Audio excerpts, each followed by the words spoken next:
So hello students, now in today's video we will discuss about queue data structure. Okay, so now queue is a linear data structure. So we know that data structures can be of linear and non-linear. So we are actually discussing about linear data structures, and we already completed linked list, array and stack. So these are the three linear data structures that we have already completed in our some previous videos. Now today we will see the linear data structure, that is queue. So what is a queue basically?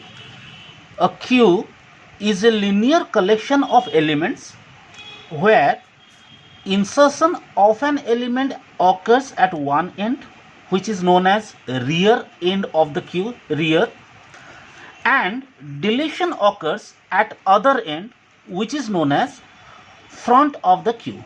So the bottom line is, in a queue, insertion and deletion of elements takes place in two different ends. Okay, unlike a stack. So we know that when we discussed about stack, we saw that insertion and deletion occurred at the same end in a case of a stack, but in a case of a queue, the both insertion and deletion operation will take place at different end. Okay, so when insertion takes place, it is occur at rear end, that side is known as rear, and the end from where we will remove anything from the queue, that end is known as front end of the queue. So from this discussion we conclude that in a queue data structures, element that is inserted first will have to be removed first whenever needed. So suppose we want to remove an element, then which of the element that will be removed from the queue? The element that was inserted at the queue, in the queue earliest, that was inserted in the queue first, that will be removed. So a queue data structure is also referred as first in first out. So we call it FIFO structure. FIFO means first in first out. So this is the difference of queue with a stack. While in stack we used to refer as last in first out, the queue data structure is known as first in first out structures. Okay, so let me give an example first.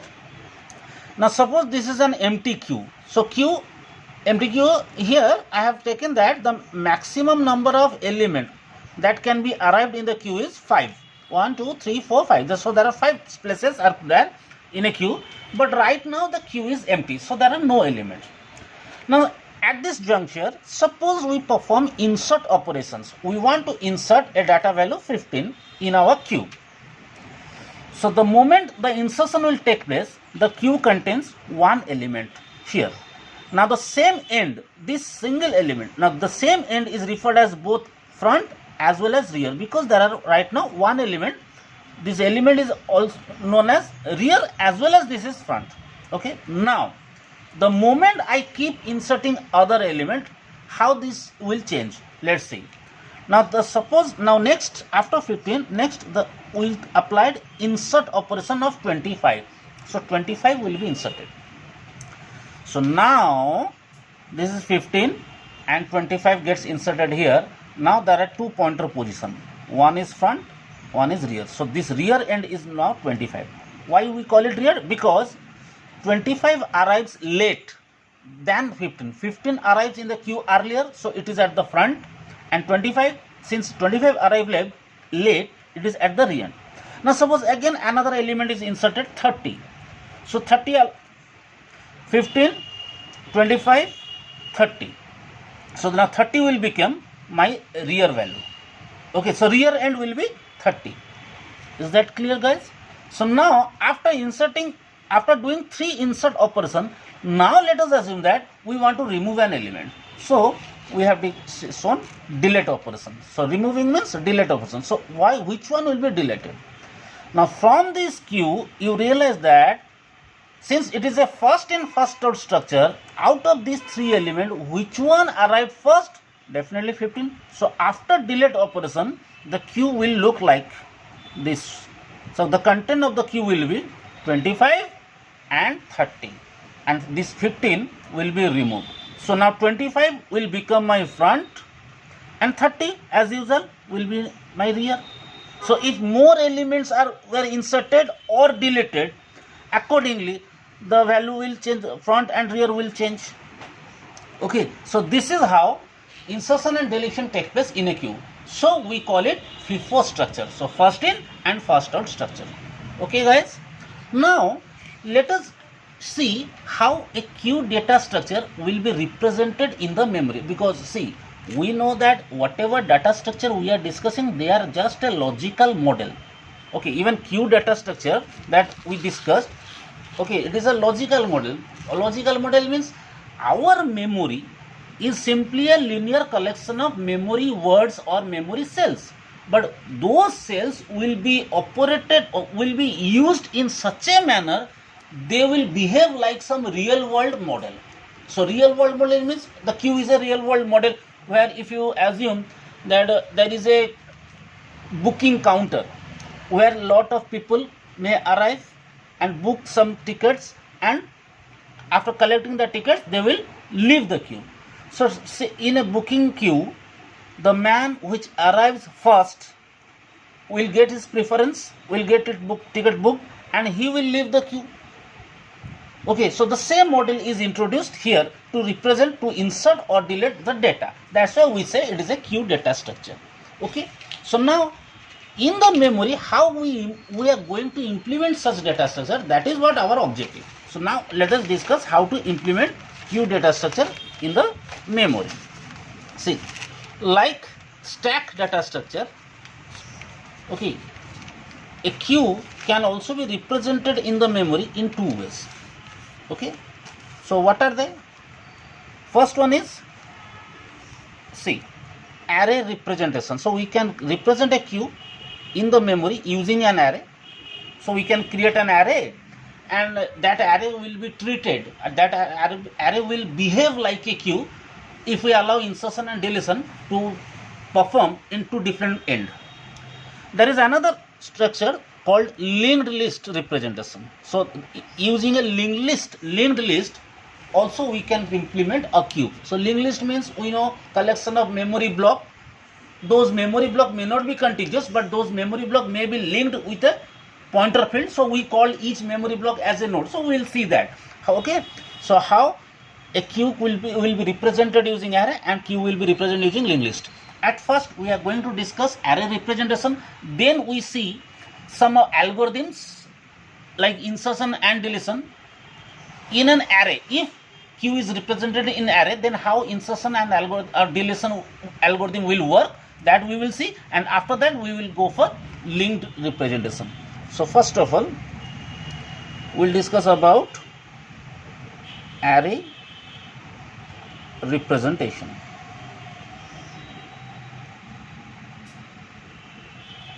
Okay, now in order to represent a queue using an array, to represent a queue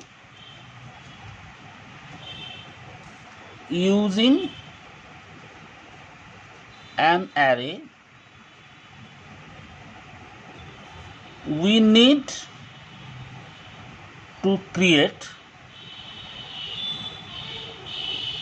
an array. Let us assume that the name of the array is Q, an array Q. Okay, we will call Q is an array with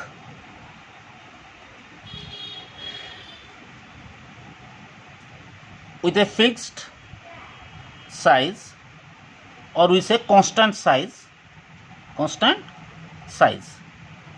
max. So we have to define max. So where max indicates the maximum number of elements that can be stored in a queue. So max defines a constant value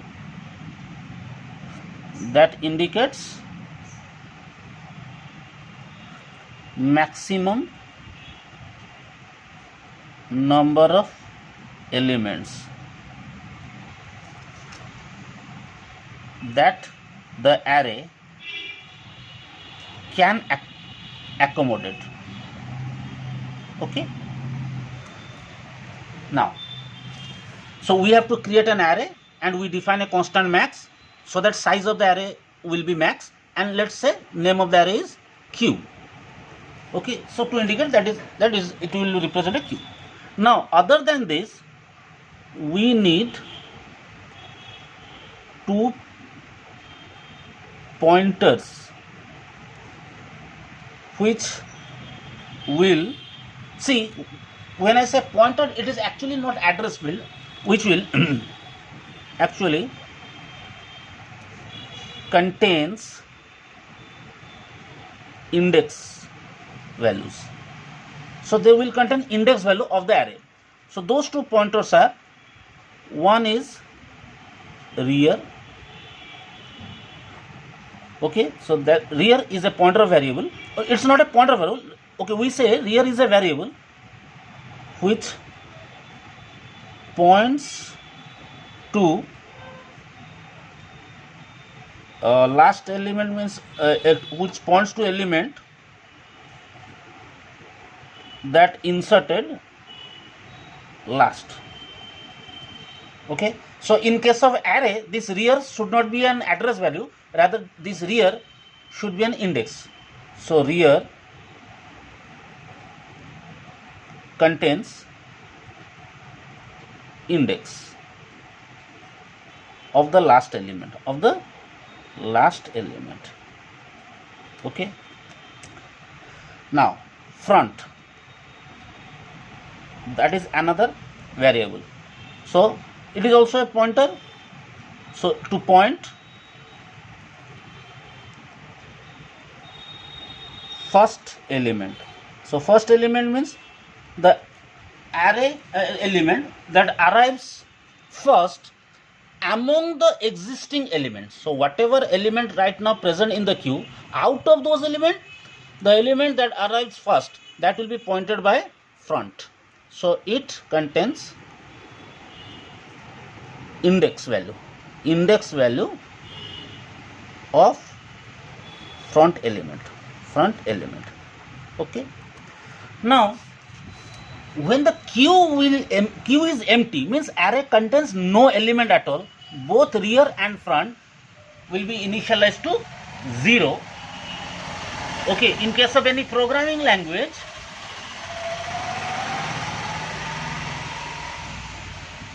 these values may be -1. Okay, so when queue is empty, both rear and front are set to 0. Okay, so that indicates the queue is empty. So this is a case for underflow condition while we perform deletions. Underflow means, now suppose you want to remove something and there is no element in the data structure, so that case is known as underflow. So we will check underflow condition for that when queue and front will be same. Okay guys, now when we'll give you some diagrammatic example. Now suppose let Q is an array, max is equals to 5. Max is a constant, so size of the array is 5.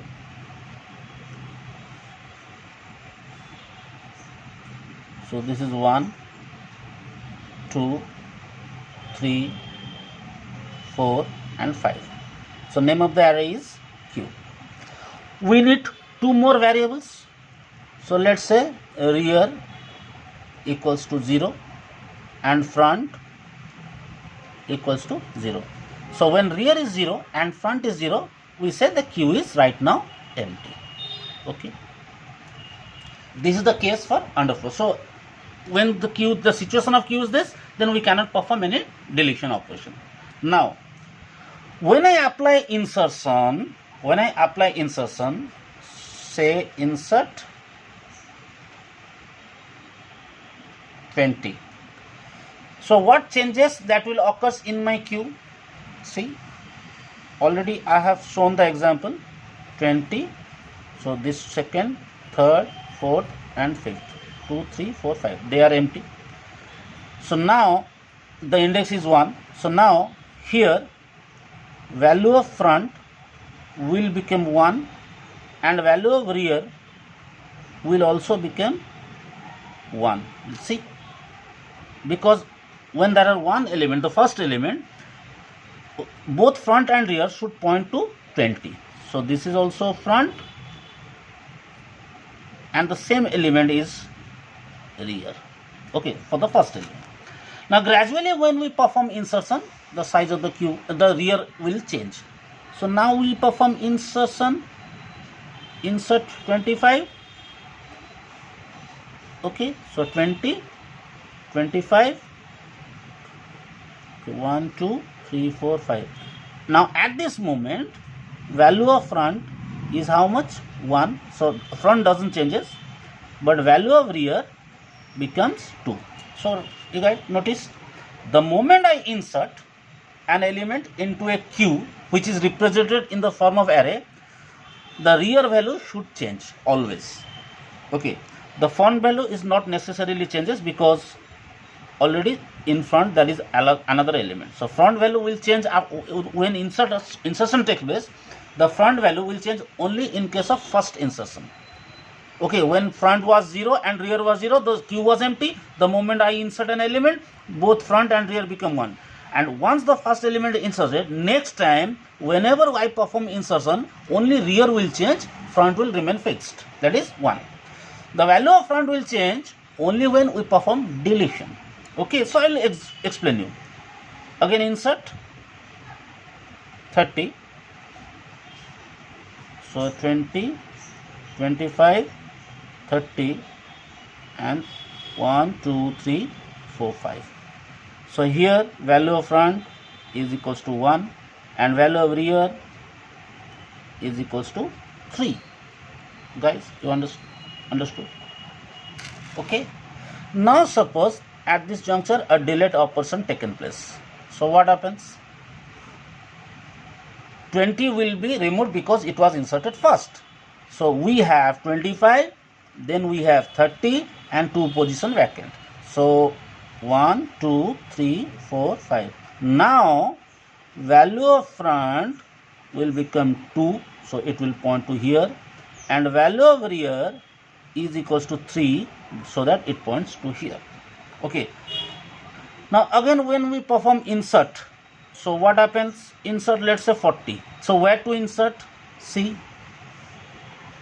this is 1 is remain vacant, 25, this is second, 30, this is 3, 40, so 4, and fifth position is vacant. So my front is 2, rear of the queue is 4. Okay, the front of the queue is 2, rear of the queue is 4. Now again insert operation taken place, let's say 45. So what happens? What changes happens to the queue? See, 1, 2, 3, 4, 5. See, front is 2 because 25 was present, 30, 40. Now 45 inserted here, 45. So rear becomes 5. Okay. So now if we perform one more insert, let's say 50, now this situation is known as overflow. So why overflow? Because the size of the queue was 5, so max size is 5, so the rear now reaches to how much? 5. See, although there are some position left vacant, but still in case of queue the moment rear reaches at max, this is 5, so rear is equal to max. Okay, I told you initially the value of max was 5. So when the rear reaches to max, no more insertion is possible, so this is called overflow. Okay, now only after removing all elements, so only after this 45 gets removed, then only insertion possible, and 45 will not remove very soon because the deletion will be taken place from front end. So first we have to remove 25, then we have to remove 30, then we have to remove 40, then we have to remove 45.